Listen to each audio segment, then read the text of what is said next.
मुंबई महानगरपालिका निवडणुकांचं बिगुल वाजलेलं आहे आणि सर्वच पक्षाचे कार्यकर्ते निवडणुकीच्या रिंगणामध्ये उतरलेले आहेत। आम आदमी पार्टीकडनं कुर्ल्यातील प्रभाग क्रमांक 168 मधून अक्षय सानप यांना उमेदवारी देण्यात आली आहे। अक्षय सानप हे गेल्या अनेक विधानसभा असेल किंवा लोकसभा असेल या निवडणुका त्यांनी लढवलेल्या आहेत आणि निवडणुकीच्या रिंगणात उतरलेले आहेत। पुन्हा एकदा मुंबई महानगरपालिकेच्या निवडणुकीच्या रिंगणात देखील अक्षय सानप उतरलेत। काय सांगाल तुम्ही? मुंबई महानगरपालिकेचे निवडणूक लढवू इच्छित आहेत, प्रभाग क्रमांक 168 मधनं तुम्ही निवडणूक लढताय, काय एकूणच सांगाल? गेली 20 वर्ष प्रभाग क्रमांक 168 मध्ये डॉक्टर नगरसेवक आहेत। गेली 20 वर्ष सलग डेव्हलपमेंट काय झिरो, म्हणजे लोकांचे जे जीव आहेत ते जीव कुर्ला टू सायन, कुर्ला टू केएम, कुर्ला टू जे जाईपर्यंत जीव जात आहेत, त्यांना पडलेली नाहीये। आणि कसं वॉर्ड क्रमांक 168 मध्ये जे घराणेशाहीचे टट्टू आहेत ते आणून बसवलेत, म्हणजे भावाला तिकीट, बहिणीला तिकीट, बापाला तिकीट बदलायचं आहे। आणि राहिला प्रश्न आम आदमी का, जे डेव्हलपमेंट दिल्लीमध्ये आम आदमीने केले त्याची सुरुवात आम्हाला मुंबईत करायची आहे। तुम्ही सातत्याने निवडणूक लढवताय, लोकसभा देखील लढवली आहे, कॉर्पोरेशन म्हणजे मुंबई महानगरपालिका यापूर्वीची देखील निवडणूक लढवली आहे, आता देखील तुम्ही लढवताय, म्हणजे काय तुम्हाला साध्य काय करायचंय? मला साध्य हेच करायचं की जे परमपूज्य डॉक्टर बाबासाहेब आंबेडकरांनी संविधानामध्ये प्रत्येकाला अधिकार दिलाय लढण्याचा, तो मी अंमलात आणतोय। आणि दुसरी गोष्ट म्हणजे पैसा असेल तरच निवडणूक लढायची, हे खोटं ठरवायचंय। कारण ह्या वेळेस जी निवडणूक होणार आहे धनशक्ती विरुद्ध जनशक्ती अशी होणार आहे। कारण आज प्रत्येक पैसा करोडोनी लाखोनी पैसा फेकतोय का, तो पैसा कोणाचा आहे? आमचाच पैसा आमच्यावर ओतणार आणि नंतर तो आमच्याकडून वसूल करणार। या सगळ्या गोष्टी बदलायच्या। यापूर्वी तुम्ही लोकसभा असेल, विधानसभा असेल आणि मुंबई महानगरपालिका जी निवडणूक लढलात त्याविषयी काय सांगाल आमच्या प्रेक्षकांना? लोकसभेच्या संदर्भात काय सांगाल, विधानसभा आणि कॉर्पोरेशनच्या संदर्भात? ऍक्च्युली 2017 जी कॉर्पोरेशन लढलो तो एक माझा बोलतात ना सडन डिसिजन होता। वॉर्ड क्रमांक 168 हा महिला राखीव झाला, पण त्यावेळेस मला एक एक्सपिरियन्स घ्यायचा होता की एक्झॅक्टली ग्राउंड काय असतं।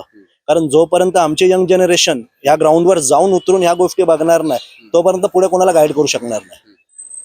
त्यामुळे जितका मला ह्या निवडणुकीचा एक्सपिरियन्स घेता येईल आणि जितका मला बाकीच्यांना स्प्रेड करता येईल तेवढा मी स्प्रेड करेल। किती निवडणुका तुम्ही लढल्यात म्हणलं?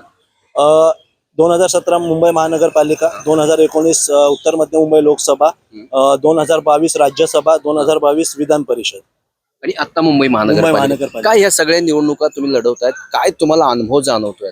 अनुभव असाच जाणवलाय, 2017 जी लढाई होती ती लढाई मी मानतच नव्हतो, कारण एक सडन डिसिजन होता त्यामुळे ती लढाई नव्हती।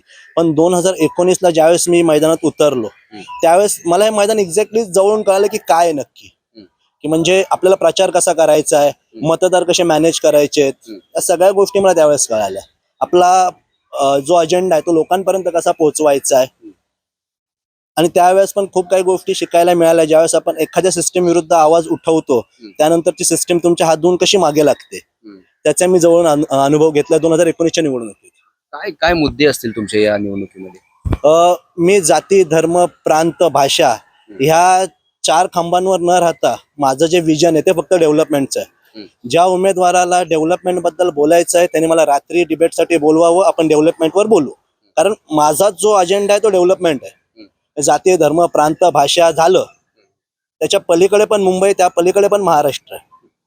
विकासाच्या मुद्द्यावर तुम्ही निवडणूक लढवण्याची इच्छा व्यक्त करताय, तर तुम्हाला वाटेल तुमचा काही विजय होईल, प्रभाव आणि या सगळ्या मातब्बर नेत्यांच्या पुढे, उमेदवारांच्या पुढे प्रभाव निभावला लागेल? आता गेली ही निवडणूक 6 वर्षानंतर 2022 ला होणं अपेक्षित होती। आज ऑलरेडी 9 वर्ष झालेले आहेत, जनता पण वैतागले। प्रशासकीय अधिकारी जेव्हा बीएमसी महानगरपालिकेवर होती त्यांनी किती कामं केलेत, किती पेंडिंग आहेत। त्यामुळे ह्या सगळ्या गोष्टींचा विचार करता मला तरी नाही वाटत की लोक मला ह्यावेळेस नाकारतील,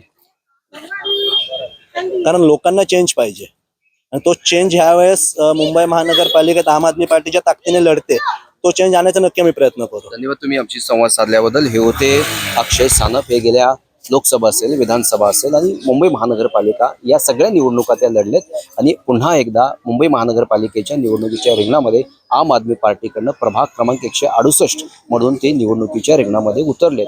गेल्या चारही निवडणुकांमध्ये त्यांना पराभवाचा सामना करावा लागलाय, परंतु या निवडणुकीमध्ये त्यांना यश मिळतंय का हे देखील पाहणं महत्त्वाचं आहे। मी गुणवंत दांगे, DRV न्यूज, मुंबई।